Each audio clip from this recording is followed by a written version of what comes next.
inside because it expands by about half a metre on the sides here. So when we go inside, you'll be able to see that extra space that will give you. So we're going inside here right now, but on the outside we have our barbecue here, right? Next to a TV, which is very important to be able to watch any sports or sunrise on TV while you're cooking breakfast. We come inside here. Yeah, here we go. Oh yeah.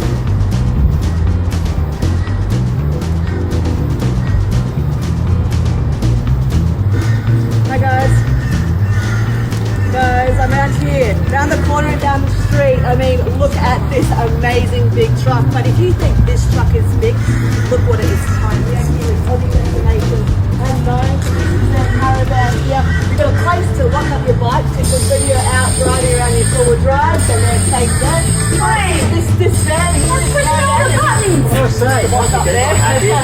Might just want a bit of a lead, but we're going to go over to our friend Nigel over here. It's all about the tech. Okay, as you see here, we're releasing today our brand new Sunland LTD. This bed has cruise master horizon lenses, so you don't have to touch anything.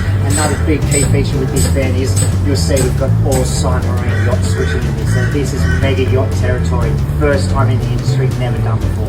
Well, then, We're